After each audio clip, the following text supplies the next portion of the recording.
오늘은 환경 호르몬 파라벤의 유해성은 무엇인가 라는 문제를 생각해 보도록 하겠습니다. 파라벤은 1920년대 미국에서 개발되었습니다. 미생물 성장 억제, 제품 변질 방지, 보존기간 연장 등을 위해 사용되고 있는 보존제입니다. 파라벤은 줄임말이며 원래는 파라하이드록시 벤조산 에스테르라고 하는 화합물인데 단일 물질이 아닌 에틸 알코올과 프로필 알코올, 뷰틸 알코올 등이 반응해서 형성된 물질을 총칭한 것으로 파라벤이라고 하는 이름으로 부르고 있습니다. 화장품에 많이 사용되는 파라벤은 메틸 파라벤과 프로필 파라벤, 부틸 파라벤 등이 있습니다. 파라벤의 사용은 참으로 광범위합니다. 다양한 제품에서 장기적으로 사용되어 오고 있습니다. 세계적으로 화장품, 식품, 샴푸, 보습제, 면도 젤, 비경구 처방약, 스프레이 태닝 용액과 치약 등의 방부제로 널리 사용되고 있습니다. 겨드랑이에 사용하는 데오도란트와 이 소시지 같은 가공육, 파이, 패스츄리 등에도 사용이 됩니다. 또한 파라벤은 의약품과 식품 첨가제로도 쓰이고 블루베리 같은 식품에는 자연적으로 생기기도 합니다. 최근에 파라벤이 체내에 들어와 에스테로겐 여성 호르몬 역할을 하는 환경 호르몬으로 밝혀지면서 그 유해성과 안전성에 대한 논란이 뜨겁습니다.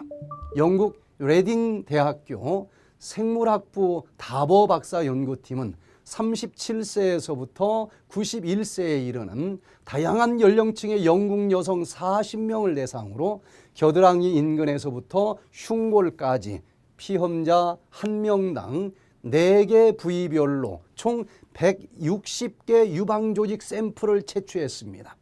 그러고 나서 파라벤 성분들의 농도를 측정하는 연구를 진행했습니다.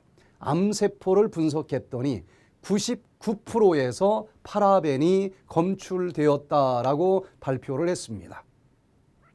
주로 겨드랑이 쪽에서 검출이 되었는데 당시 연구팀은 화장품에 의해 얼굴로 흡수된 파라벤이 겨드랑이 림프절로 모였다라고 추정을 했습니다. 겨드랑이 냄새 제거제로 많이 쓰이는 데오도란트를 사용하지 않은 여성의 유방 조직 샘플에서도 소량의 파라벤이 검출이 됐습니다.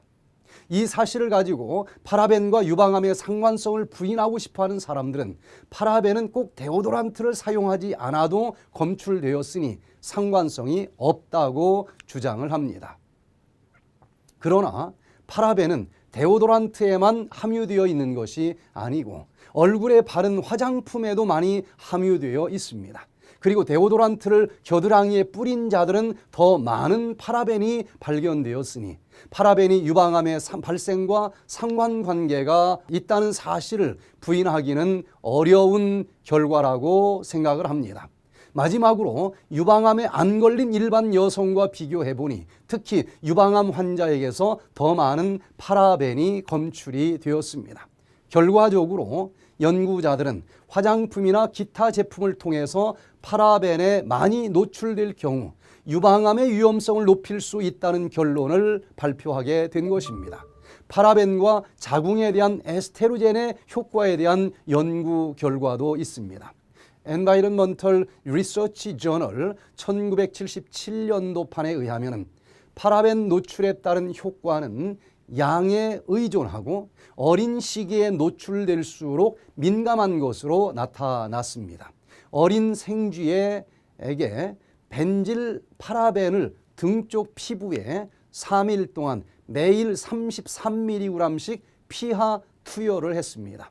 그랬더니 자궁 비대 반응이 나타났습니다. 또 생쥐에게 파라벤을 경피로 투여한 실험에서 내인성 에스테로겐에 의한 자궁 상피 세포의 각화와 자궁 무게의 증가가 보고되었습니다. 자궁암과 관계된 연관성들이 이렇게 드러나고 있는 것입니다. 파라벤은 남성 호르몬을 감소시키는 부작용이 있다는 사실도 보고되었습니다.